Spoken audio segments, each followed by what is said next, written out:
You're listening to the Mind Over Finger podcast, episode number 14.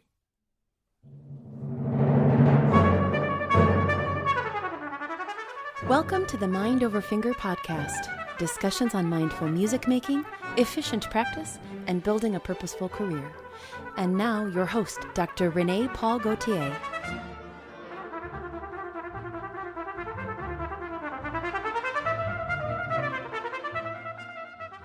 Hi, everyone.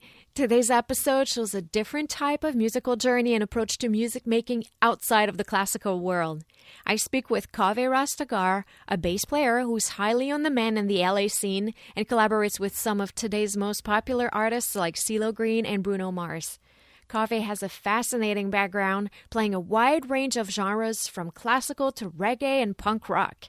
He is a member of the Grammy-nominated band Kneebody and is currently on tour with singer John Legend. We had a great talk about his journey building a successful and varied international career and about his hands-on approach to creating music and to practicing. It was really interesting to hear about his story and see it unfold. I think it's a great reminder, especially for those at the starting stages, that a musical career is not just about big gestures and big decisions. It's built with the succession of all of those little events that might seem inconspicuous at first, but end up adding up and leading us to so many great opportunities and accomplishments. Could be a chance meeting, a conversation, being exposed to something new. All of this can open up a world of new possibilities.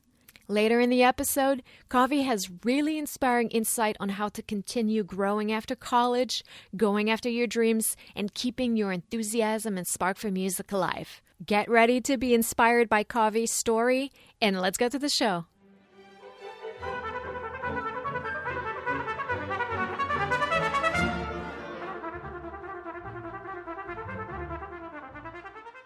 Kaveh Rastegar, I'm so happy to have you here today. Oh, Renee, what a pleasure. It's great to hear your voice, and it's great to get to do this.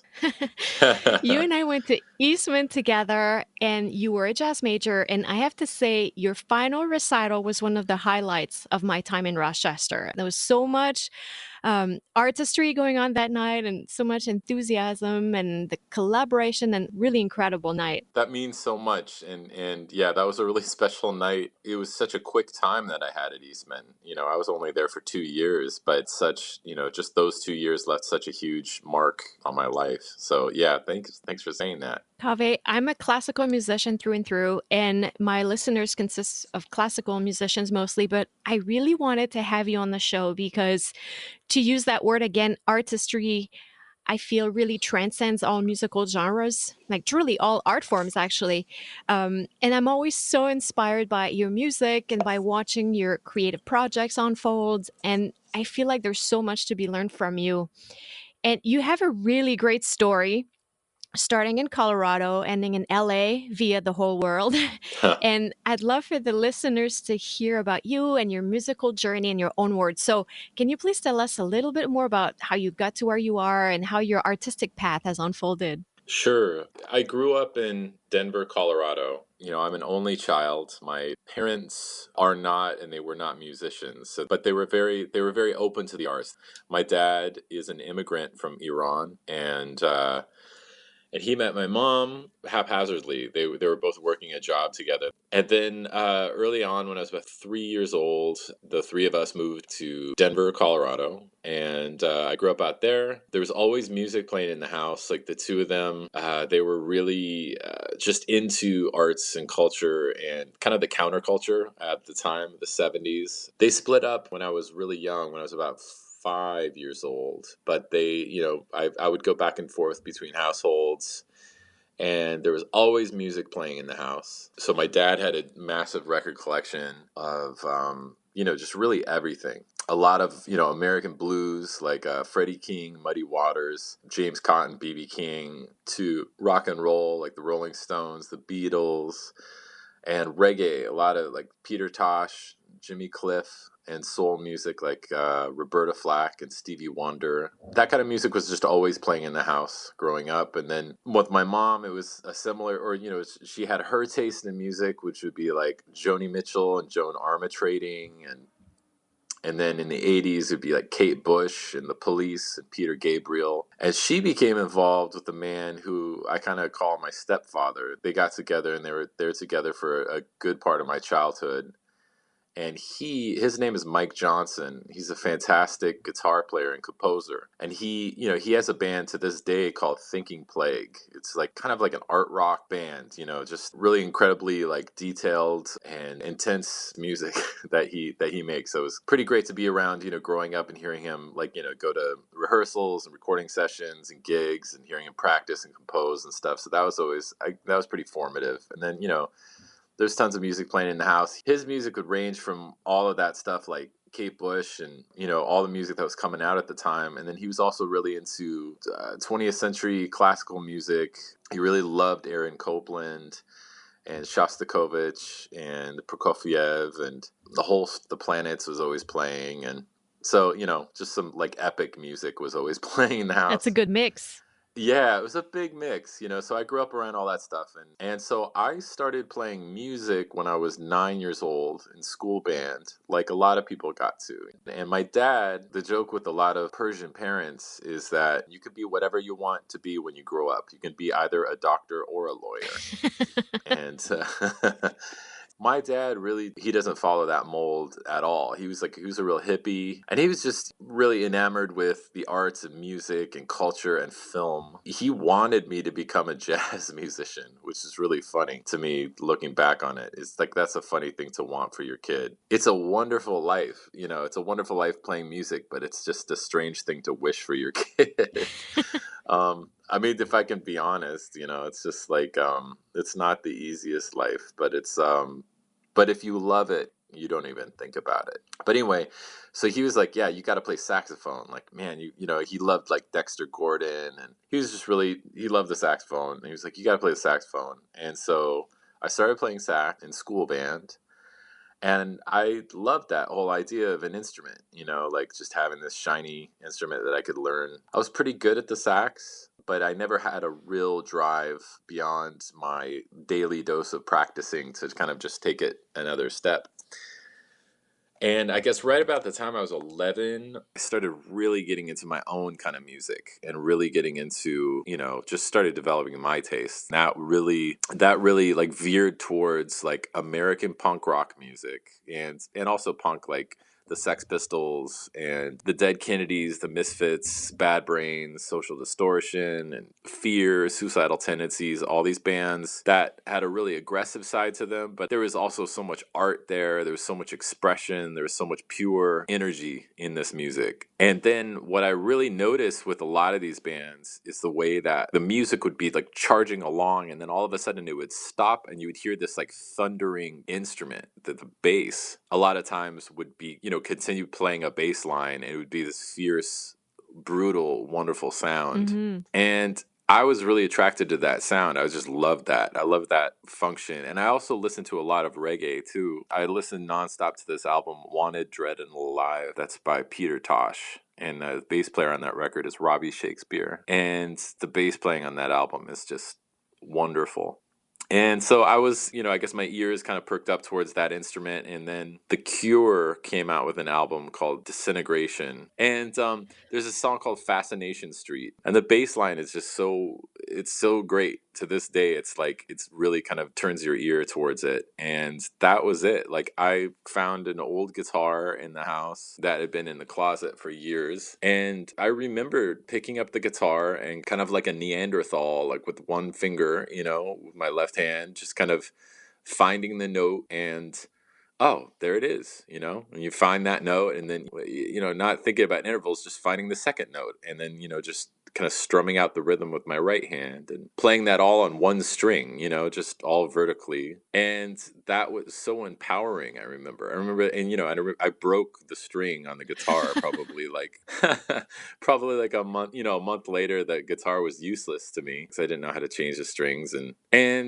I guess it was 14th birthday. Yeah, 14th birthday. My mom bought a bass for me for $50, and it was just on. I was gone into that thing. It was a 70s Fender Music Master, and I just took off. All I would do is just like hold it and play and make sounds and pick up things and look at the way that people held their hands on the instrument. And I just kind of took off from there, and it would start like picking out things on albums and, learning bass lines to, the Bad Brains or whoever it was. And I just started getting together with kids in my high school. There was a couple of kids that were just playing music. They're already playing the blues and playing a lot of rock tunes. They're a couple of years older than me. And they kind of took me under their wing. They started showing me how to play the blues so that they could take off and solo. And I play a 12-bar blues bass line behind them. I would play all those bass lines, and I would just really looked up to these two kids, these two, older guitar players. And I was like a puppy dog. Like I would learn everything that they were playing, and then I would show up, and they actually had a bass player already, and I ended up getting the gig. And really, I've talked about this stuff, my story before. You probably have a lot of young listeners or a lot of students, Mm-hmm. and just really anybody who wants to do something. I really wish this feeling, that feeling at that moment, is truly what propelled me into the next phase after that, and into the next phase after that. And that initial feeling of victory of, oh wow, I'm able to pick out this little song, that I heard on the radio, and then, oh, I get to play with these guys, the coolest musicians I've ever even heard, and they want to play with me. Oh my goodness. Those little victories, it was kind of like a naivete in a way. I didn't think too much further beyond that moment, and I just enjoyed it so much. And I just really enjoyed the feeling of getting to play with these people. One of the mission of what I do with Mind Over Finger is mindful practice. And one of the mindset that I talk a lot about with my students is related to what you were just talking about, to keep this awe and this curiosity. So I always talk to them about this beginner's mind, the beginner who's always so enthusiastic to discover new things, and really this insatiable curiosity about learning more and discovering more on the instrument. So I love everything that you just said about that. Thank God you're doing that, and thank God you're tapping into that, because jumping ahead away from my development, I think that at a certain point in your career, you need, all musicians, and especially classical musicians like yourself, you all need to really develop your technique. I mean, there's no way around that. You've got to do the hours and the days and the years that it takes to kind of just get to that level where you can just really perform at that high level. But we don't always remember that, just finding that spark or finding that way to that outlet. I mean, you can get joy out of that practice and out of that routine and out of that kind of workout. You can get joy out of that, but then there's also something in that just real discovery that's nice to take into account. For sure. So these two kids, they moved away. They went to college like you do, I remember being in 10th grade and just being like, oh no, my whole my musical network has vanished. These two guys are gone, And I was like, now what? I was just playing all the time, just really jumping into the bass. At that time, if you were an electric bass player in the early 90s, you could not avoid the Red Hot Chili Peppers and the sound that Flea brought to the instrument. Flea was king. Flea was king. There's no better ambassador for the bass than that man right there. He had so much enthusiasm, and still does to this day, and also so much passion for music. He was one of those role models in the way of he played so great. But Flea was one of those guys that was like, you know what? There is so much beauty in the Red Hot Chili Peppers, in Public Enemy, in Beethoven. It's there's that primal sound that's inside of music, but it doesn't need the trappings of a style. And for a young teenager, that's just the best thing to hear, I think, is that kind of openness to everything and just fascination with everything. What ended up happening for me, and it was a day that changed my life, it was the summer before 11th grade, and I was 15 years old, and I went with my friends to a music concert in Denver where I was growing up, and it was a local band kind of show where there was maybe 4 or 5 bands playing in a park. And then this band came up, and man, they sounded good. They were called the Psychedelic Zombies. I'm sorry, I think Thinking Plague is a better name, but Psychedelic Zombie is not bad. Thinking Plague, exactly. Gotta come up with a name. Why not just shoot for the stars? Yeah, so they were great. They were just great and like kind of magnetic people. And so, like a week later, I was at a show and I went inside to the show and then I saw the singer, from the band. I walked up to him and I was like, man, I love your band. I saw you last week. And I was like, hey, I'm a bass player. Like, do you know any guitar players? And he kind of pawned me off. He was just like, yeah, like he was actually really nice. He ended up giving me his number and, something about what I said must have convinced him that I wasn't like psycho or anything. And he and I became really good friends. And he introduced me to a drummer who was in another high school that needed a bass player. And that drummer became, one of my dearest friends who, played on my record that I just put out a couple months ago. And the guitar player for the Zombies is Josh Lopez, who, we wrote a song with Bruno Mars. We've written songs with, CeeLo Green and Sierra and De La Soul. We co-produced De La Soul's last record a couple years ago.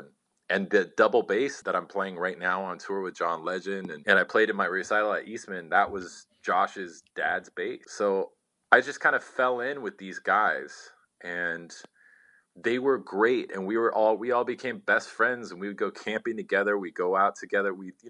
I'd camp out at their house when they'd have band practice and soak up everything, and then I became the bass player in all of their offshoot bands. Their bass player was the singer of my band, and like it was this scene in Denver where it was just so lucky to be in the city where it's like we're 16 years old and we're playing for like 400 kids in a club and people are stage diving and the band sound good, and it was just a really, really fun time. And again, it was like there's that feeling of you can do this. It's not abstract. Yeah, okay, we have rehearsal on Thursday and the gig's on Saturday. It's not like what is music? Like where's my place? It just clicked and it felt like it just kind of came together. And then kind of from there like things really kind of took off. The horn players in those bands were really into jazz, and I just kind of started playing a lot in the Denver area. I became a bass player of, just a lot of different groups in Denver. There was a salsa band that I was a part of and a reggae band, and this is all before I went to, college. That kind of, went on from there. And how did you go from there to Eastman? Yeah, so, I was in high school. I was playing with all those guys in different bands, and when I graduated high school when I was 17, then like the typical thing is like you go straight to college from high school. And again, like my parents didn't really fit that mold of like, gotta go to this type of school right away. And they saw that I was really into music and I had a little amount of success, like within like the small community there in Denver. I was accepted to NYU out of high school, and I did a deferred acceptance. Like I took a year off. And I kind of in that time kind of dove into playing music in Denver. Well, I moved to Montreal for a short amount of time, and I played saxophone in a reggae band out there. Yeah. I took some lessons, like my first real lessons, this bass player in Montreal named George Mitchell when I was 17. And I remember that was really eye-opening and kind of, wonderful. Yeah, I moved back to Denver and just jumped into playing in the bands with all of my friends back in Denver. And the 1 year of deferment turned into 2 years because I had started making a living playing music. I started playing in groups and, making enough money to support myself, just playing gigs around town. And there you could play up and you could go on little tours through the mountains and like play all the resorts. And, in this reggae band I was in, and I was in a salsa band, and we were just playing a bunch and, making, to me, seemed like plenty of money. And again, that was just that kind of attitude of like, man, are you kidding me? This is great. There's no sense of like, is this really a career or like anything like that? It was just like, no, this is great. This is killing. And at that point, I had this band. I had met Shane Inslee, and we had started this band together. I met Shane. He was like one of the most incredible musicians I had ever heard. And we were the same age. And he was so good. He's a trumpet player, and he was going to school at that point up at CU. And I heard him at a jam session in a cafe, and I was like, Jesus, this guy's good. We really hit it off. And I had a weekly gig up in Boulder that he came and sat in on. And we just became really close friends, and we started a band together. And again, Denver was such a small city and had a real vibrant music scene. We started opening for the touring bands, like Medeski, Martin, and Wood would come through Denver and we would open, or the Roots came through Denver and we opened for the Roots. And the band was so much fun. There was so much creativity, and I was just so challenged getting to play with Shane and some of these other musicians. And I also had this feeling of when we were playing all of my music, I was writing a lot at that point. And so that was this feeling of, whoa, like this is just super fun, and I'm kind of creating this music and there's a little bit of an audience. At this point, I guess we had just turned 19, and he was at CU in Boulder, and he was transferring to Eastman. He was just like, man, there's a school I'm going to in Rochester called Eastman School of Music. And I was like, what's that? I had never heard of Eastman before. And he's like, oh, man, it's great. There's this guy, Ralph Alessi, who's there. He's a fantastic trumpet player, and talking about that. And he, he's transferring there.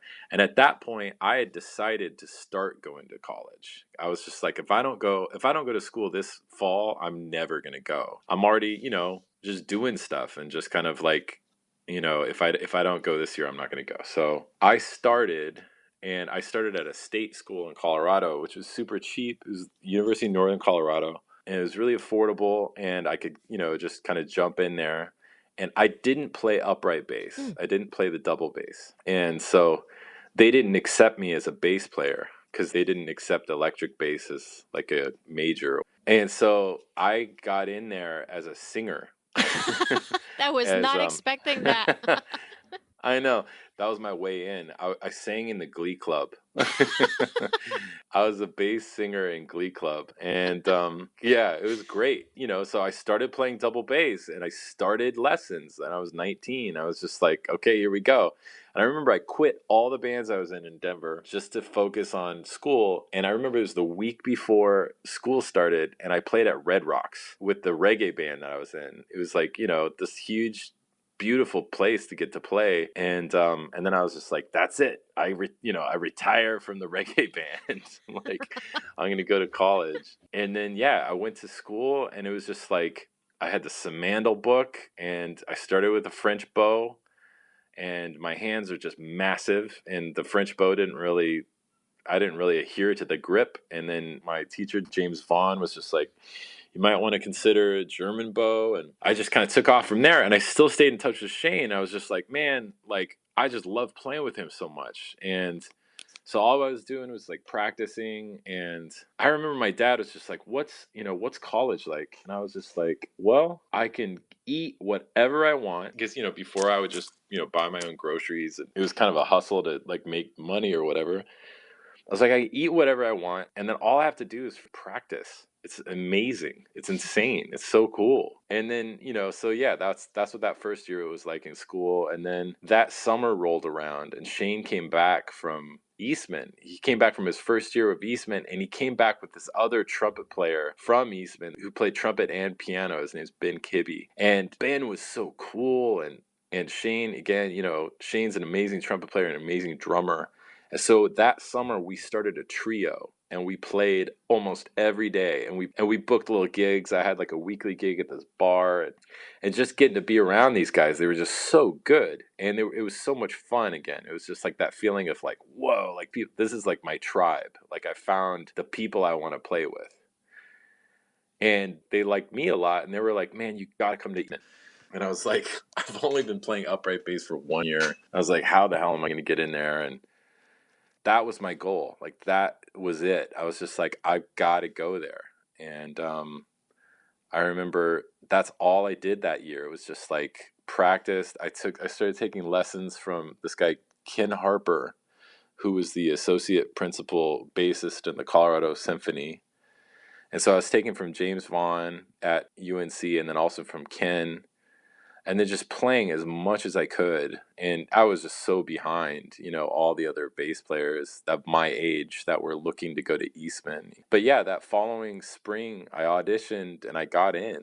And then that was really it. Like, I just remember it was just so exciting. Like, and then just like heading out to Rochester and, just meeting all those freaks. Eastman was like, I mean, you probably remember, I always tell people like those years there, it was kind of like when like in Harry Potter when like he's like a wizard and then he goes to the wizard school and he's just like, oh my God, there's people like me, Yes. or like they're just like people that are freakier than I am. Like what? The people there, especially in those years, they were all just so unique in terms of like personalities. They're just such fully formed personalities. And they were all so amazing at what they did. Like there's you, and then there was, Jank, this amazing composer from Turkey, and there is, Eric Biondo, who's this incredible trumpet player and just the most insanely wonderful personality, and Chris Fadalaro, Nabate Isles, and Well, it's like you said earlier, it's like you find this tribe of people that you really relate with.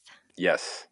Yeah, that's really what it was like there. And it was super challenging for me because I was always, like I look back on it and like I really could have used more time there just because I was so busy playing catch up. Like I remember coming to my audition and just hearing Brett Shirtliff, who is now, I think he's like the principal bassist with Buffalo. But I remember he was 18 years old and it was like a wizard on the bass, that guy. It was just so, it was so wonderful. It was like, wow, like you're incredible. I definitely could have used more time there because I was trying to finish in 2 years. I remember I was taking like 22 credits per semester. It was just like, way too much. And, Eastman, I remember people would really kind of lament the fact that it was so academic there because rather than getting to practice more, you're just spending a lot of time like writing a paper on like a Bartok string quartet. And I mean, that's cool. It's cool to get to do that. But it was also like, it would take, there's only so many hours in the day. You need a lot of coffee from Java's. Yes. Constant Java's coffee. And one thing I'm really fascinated about, because mindful practice is my whole thing. It's really something I'm passionate about. And I'm always so fascinated by how people practice.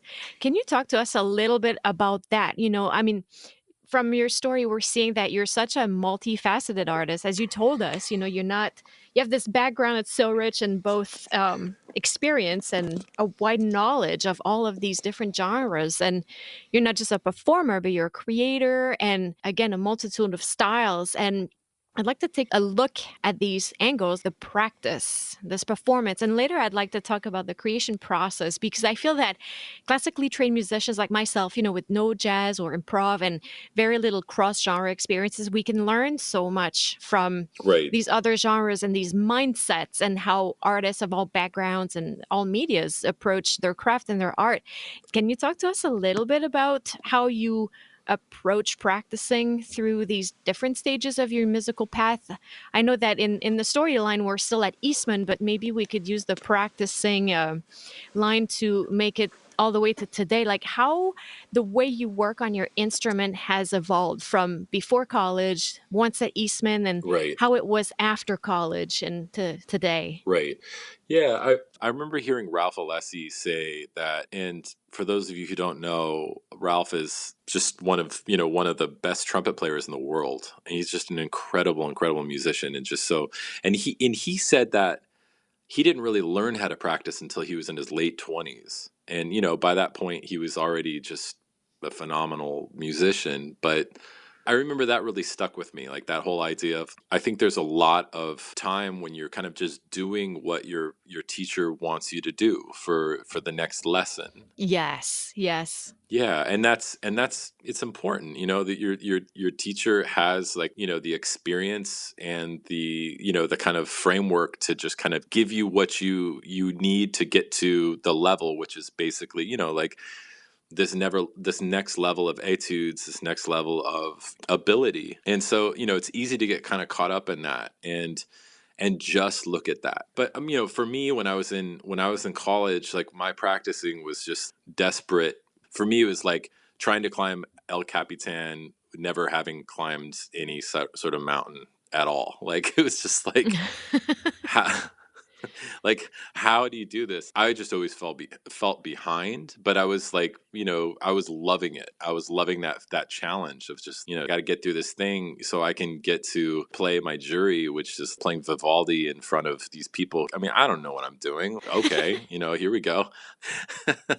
And yeah, so, it was the professor, James Van Mark at Eastman, he was very, very patient. And he was also wonderful teacher because he really met me. Like, I think all good teachers really they meet the students where they are in their development. Yes. And they're able to like have the wisdom and like the distance to and perspective to just see what people can become and kind of encourage them in that way. And I remember he really was encouraging.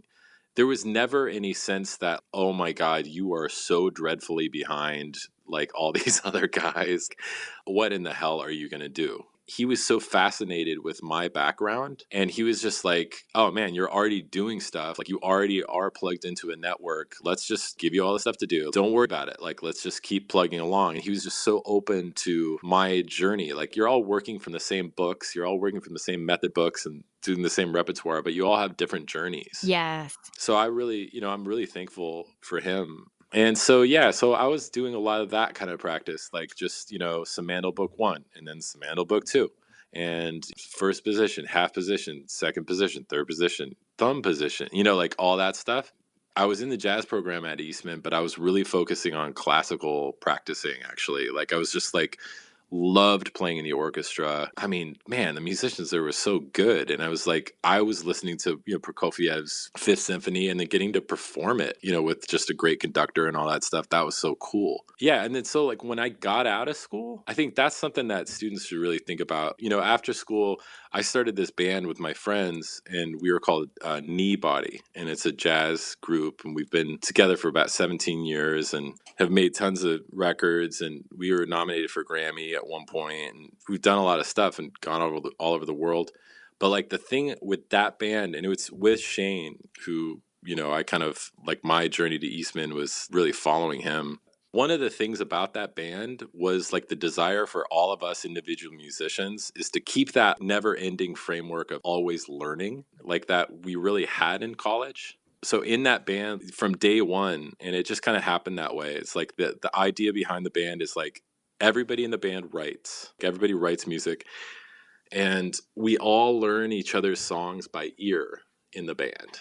So there could be a really complicated, nuanced piece of music that would be, pages long on a score, but we have to teach it by ear and learn it by ear. And that, among other things, was like a way that just kind of propelled us into like professional life, or helped kind of like move us into professional life, but kind of kept that conservatory mentality going. Mm-hmm. And yeah, like that's something that Ben Wendell talks about a lot. He's such a great practicer.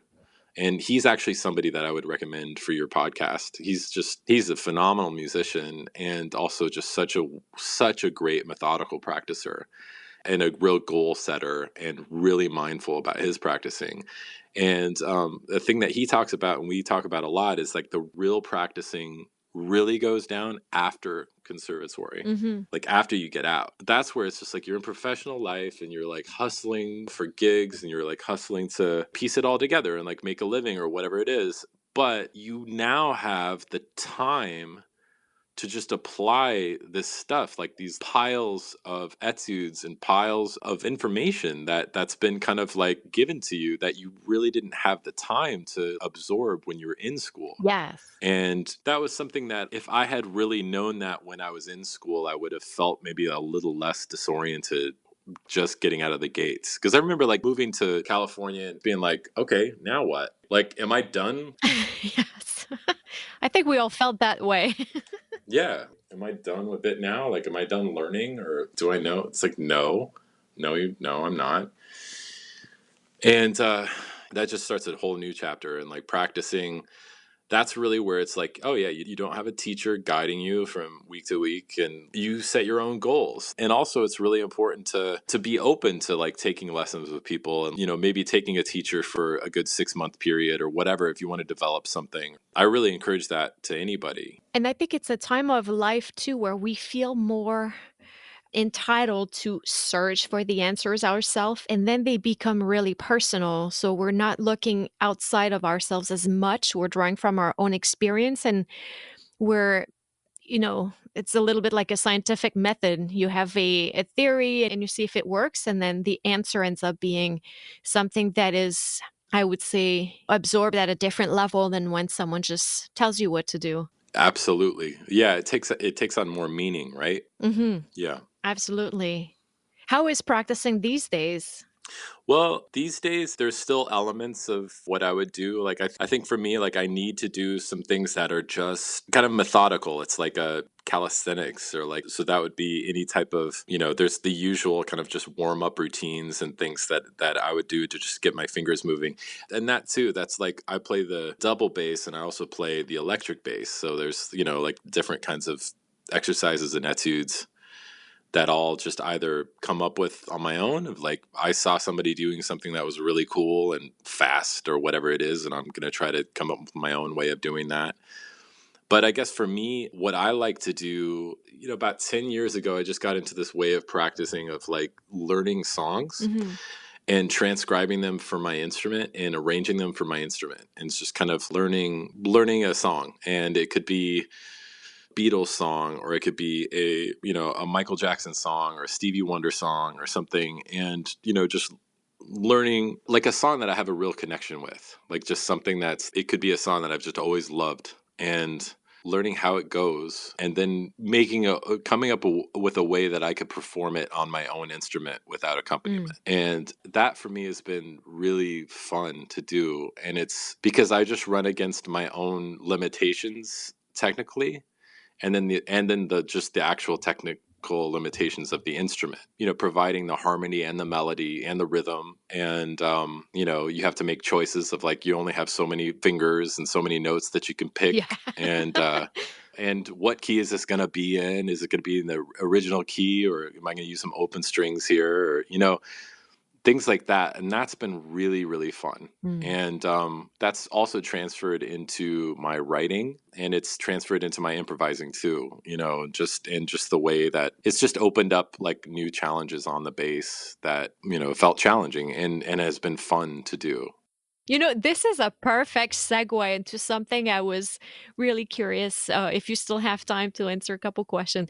I really want to hear about your creation process. And I know that I know about Kneebody and how you write songs for so many actually very famous artists, but you came up with your own album a couple months ago, Light of Love. And I was reading a few things about the creation process for this, and it sounds so it's so foreign to the way a classical music album will come together. So I'd love to hear about that. But it's such a great process. Can you tell us a little bit about how these songs came together, how that process is? Sure. Yeah, that album for me it was a joyous experience because it kind of covered a lot of ground for me. In my career, I'm just like anybody, like you're just kind of known for a certain thing and you're kind of typecast, like this person works in this genre just because that's where you see that person. But then a lot of us as musicians, you have to be open to it, but also to make a living, like there's a lot of different like avenues Mm-hmm. to do it. And if you really enjoy it, like,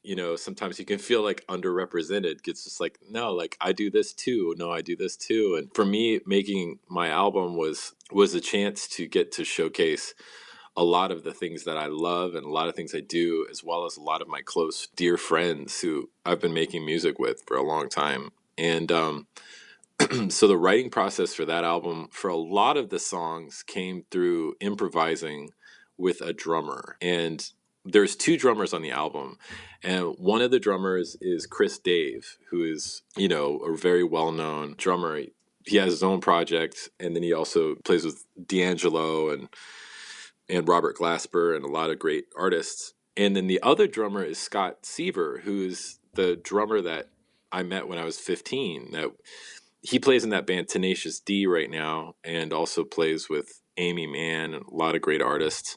But we grew up playing music together. Things are coming full circle. Yes, yes. And one of the guitar players on the record is Josh Lopez, who's in that band the Psychedelic Zombies, and he went on to play with Macy Gray and Nika Costa, and he wrote a song with Kanye West, and I mean he's just a fantastic artist. And so a lot of the songs were written through improvisations and just kind of like playing the bass with the drummer, and just kind of I would improvise chord progressions that just felt good and kind of parts that just kind of felt good. And it's just like, it just needed to feel good. And I recorded a lot of those. And like I said, we were just improvising, and there would be like hours of improvisations. And then I remember being on a plane going from one gig to another, sitting with the computer, and I would just edit moments of the improvisations, like, oh, from here to here, it just sounds so good, and then I put that in a folder. And then from here to here, it sounds great. Oh, this is great. And then pretty soon I had a folder of like 30 ideas that just felt good. And then, eventually I just started talking to some of my singer friends. And, there's one song where I sing, the first song I sing. That was one of those improvisations with Scott. And I wrote the lyrics kind of quickly over that song and played the guitars over it and some keyboards. And that's how that first song, Bad Ideas, came about. And then the other songs, I'd get together with, different singers and kind of scroll through these ideas. Like, do you like this? Does this speak to you? Does this speak to you? Like, oh yeah, I like this one. And then we just kind of sit and compose a song over that jam. And just having that limitation was so much fun. It's kind of like when you're practicing, it's like, can I play this whole, like, this sonata only on these two strings? Yeah. You know what I mean? Like, wow, like, look what that opens up, like, it was a limitation that was really fun. It's just like, there's a song called Roll Call, and it's with the great writer and artist Mike Viola. That was like 2 minutes and 16 seconds of a jam that Scott and I did that felt so good. And towards the end of it, he starts, playing this kind of different kind of like Paul Motion jazz kind of a thing. And then it just kind of gets out of the mood. And I stopped the tape. And that's the only time that you had for the song. So that's what Mike and I wrote the song over. It was just like that 2 minutes and 16 seconds. And it's like, that's what you have. And then, and then there's a couple of other songs that I wrote just specifically with the singers, like separately from that process. And that was a song called A Little Too Late, which is a song that I wrote with Becca Stevens. And we wrote the music and we wrote the melody, and we kind of had some of the words.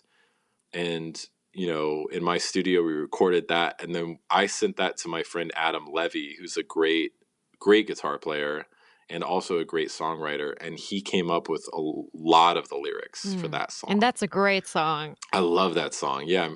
Thank you. And then there's another song called Cuento Ilógico, which is a song that I wrote with Gabby Moreno. And Gabby is an amazing artist. And we, again, like, we wrote the music and the melody for the song. And then we recorded like a demo at my studio. And then she took it all home. And she's from Guatemala and writes music in English and in Spanish. And she composed the lyrics over this, the song that we wrote. Yeah, so that album for me was like a real collaboration. I really feel like this is my music in a way, but like, it's very much a collaborative effort, which felt so good to bring out into the world. And in a way, that was kind of how my recital felt, like all those years ago, where it's just like, and you know what? The drummer on my recital was Scott, the same guy who plays on Light of Love. Like, he came out from California and played on my recital. Oh yeah. It's so wonderful and inspiring speaking with you. And by the way, that last song that you mentioned is it's one of my favorite. She has such a smooth and just gorgeous voice, and the mood of this song is just really incredible. The whole album is incredible. I love it. Oh, thanks, Renee. Hearing your story is so inspiring, because what have you not done? In a minute, you'll tell me you were also in like a polka band and something, but you go from this, I feel like everything that you do is just deeply rooted in this love for music and this curiosity that you have. You really have done it all, and you play intimate gigs in the bar, and then the next day you're playing in an arena of tens of thousands of fans for John Legend, or you had I know you played with a group in Italy for a long time, and your background is so varied and so interesting, and I love hearing about that creation process, because it really shows how you can take things to such a deep level when you really take the time to explore, and it's going to sound very tacky, but it's just let your creativity and your voice speak and you let it out. Yeah. Well, I mean, I think that we can all get really hung up on second guessing ourselves as far as, what we're capable of doing. And, when it comes to creativity, and, you can spend a lot of time measuring yourself up against your peers or against some of the greats. And you can also measure yourself up against your former self sometimes. There's all different kinds of things that your mind can, all kinds of tricks that your mind can play. But like, I really, hope for everybody is to have just any sort of little victory and really take it seriously. And that comes from like kind of a mindfulness like you're talking about, where it's like, it does sound corny, but write down those goals. I still do that. And, that's great advice, I think, for anybody, like at any point of your career or your musical journey or your life, like outside of music, of just like, what do you want to do and where do you want to be? Write a list of like the most impossible sounding things. Play with such and such an artist, or play at this venue, or compose.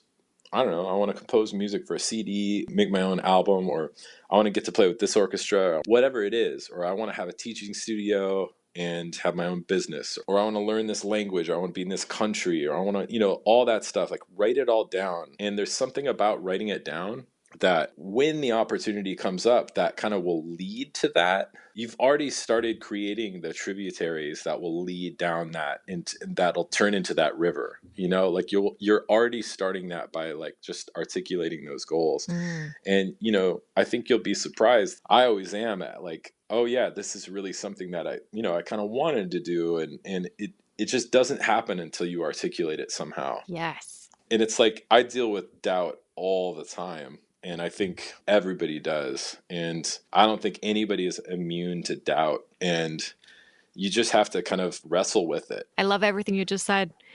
Kaveh, I could speak with you all day, but how about Me too, Renee. How about a quick round of rapid fire questions before I let you go? Although I say rapid fire question, it's never rapid. Okay. So for the people who are dreaming of a career that resemble yours, can you tell us a little bit about what your life looks like? It's a really busy life. Yeah, there's just a lot of juggling between projects, and right now I play bass with John Legend, and then I also work, with our band Kneebody, and then I also write my own music, and I also do a lot of producing and co-producing, co-writing, and I'm also, a freelance musician. I work with a number of composers on film scores, and just work on records, and just kind of balance those. Professionally, that's just really what it is. It's like kind of jumping from thing to thing, and so there's a lot of. Right now, I'm out on the road with John for almost 2 months. Like he did a Christmas album, so we're doing a Christmas tour. And that was like an intense week and a half. It's like really intense week and a half of rehearsing. And last night we had our first show for it, and it's super fun. It's a great production, and it's a great band. And yeah, so I'm out on the road right now, but I'm also I'm in touch with different producers that I work with in Los Angeles. We're writing for different artists. And so in my downtime, I'm carry really heavy bags with me that have recording equipment. And I spend a lot of time like in hotels, like setting up my computer gear and microphones, and trying to like, play bass on songs or like compose songs and send them to people. And so, there's a lot of that kind of stuff going on, and it's frantic and hectic, but it's not really that different from how frantic and hectic my life was when I was 17. So for better or for worse, I kind of prepared myself for it. With better hotels. Yeah, exactly. There's just better hotels. But I mean, not always though. Like, it is what it is. Kaveh, can you talk to us about a performance that stayed with you throughout the years? Performance that stayed with me throughout the years. I think there's so many. God, I remember getting to play in Italy for the first time, getting just to go there for the first time, and getting to play there with our band Kneebody was such a great experience, because it was like, oh my God, we're doing this. Like there's an audience here to hear us, and we're playing our music, and that seemed so impossible. And and getting to do that was like such a really meaningful experience. And then I went on to play with that artist, Luciano Ligabue, who is one of the biggest artists out there. And we would, man, like that, those concerts would be crazy. We would play the big soccer stadiums there, and that was just really epic and amazing. But yeah, getting to do that kind of stuff is really fun. I played for about 6 years with Colin Hay, who's the singer from Men at Work, and he has an amazing solo career. And we got to play a concert. Paul McCartney was there, and he heard our whole set, and we got to all hang out afterwards. That was an amazingly memorable concert. Yeah, I mean, there's a lot, getting to, I don't know, I could go on and on. Like, that could be a separate podcast, I guess. Yeah. It's a nice portfolio of good memories, sounds like. Yes. There really is. It really is. How about a skill that you think young musicians at the early stage of a career or studying today that they should acquire in addition to learning to play their instrument? I mean, something that's important is just developing your ear, in addition to, practicing the repertoire, like reading and, scales and etudes and all that stuff. Like, really try to learn as much as you can by ear as well. Like, I think that's just, there's nothing more important than that, I think, ultimately, because like that's just your true gauge of like, how well am I doing? It's like, well, how does it sound? Yeah. How about a favorite book? Ooh, read East of Eden. Like that's a good one. Steinbeck. That's a good one. Yes. And a piece of advice that you would like to pass on to the listeners? A good one is sometimes, like, especially if you're a younger musician, you're around a lot of musicians that are just incredibly great. It's just interesting to see how things pan out. Like sometimes, like if you're in the room with people that are just like fantastically good, it can feel overwhelming, and you can feel really, oh, I'm just disheartened. Like there's so much to do, and I can't really, like I can't get to their level, or like they're already there. But to just not lose sight of the fact that in a lot of ways, this road is really long. And, some of the greatest musicians I know now were not the best in the room back in the day. It's just a long road to get to wherever you're going to get to, and just focus on your own journey. It's like, it's great to have that kind of competition with other people, and just kind of friendly competition of just like, oh wow, like they're doing that, I'm doing this. But it's like, it just kind of boils down to you, like where you're at. Basically, hopefully that's encouraging, like, cause it's just, it's just your own journey. So yeah. Kaveh, how about a quick actionable tip that listeners can implement today in their musical lives? Try to learn some music that really speaks to you, in addition to like everything that you're practicing. If you grew up listening to Guns N' Roses like nonstop when you were, a kid, and it was just like, and that was just music that was just so passionate to you, like, oh my God, like this music, like this song gets me going. Like, I love this song. Well, and now you're, a violinist, like taking auditions, and I got to spend all this time on this Bach partita or whatever it is. To me, there's just so much meaning in learning that like DNA music. Like learn that Guns N' Roses record, like learn it on like piano, like learn how to sing those songs and like play it on piano. Like whatever you can do to find like a closer relationship to the music that really moved you when you were young, like when you were a kid, like whatever it was that really spoke to you. There's a great bass player. His name is Bubby Lewis. And so does Thundercat, like another great bass player. And they play like video game music. Like they just loved video games growing up. And they are just like fantastic, virtuosic electric bass players. And they play that stuff on the electric bass. And it's just like, it just leads to this other like, connection to like whatever they just loved as young people, like listening to music. I don't know. I hope that is actionable. Yes, that's really, really great, because it's so easy to only spend time on what's on the to-do list, and that's when you lose the passion, that spark that you mentioned early on. Yeah. So this is really a great way to make sure that we stay connected to the reason why we're doing this in the first place. Thank you for that. Yes. Kaveh, I'm so grateful that you took the time from a busy tour to speak with me. I'm going to put links in the show notes to all of the places where the people can find your website, your Instagram, any YouTube videos, and as well as your album. It's such a great album. And speaking with you is so inspiring. And I feel that you brought to me and my listeners so much value today. I think that it's an important conversation to have, as I was just saying, to remind ourselves to be open-minded and willing to receive ideas from all forms of music making. Thank you so much. Oh, Renee, it's been such a pleasure. Thank you so much for having me.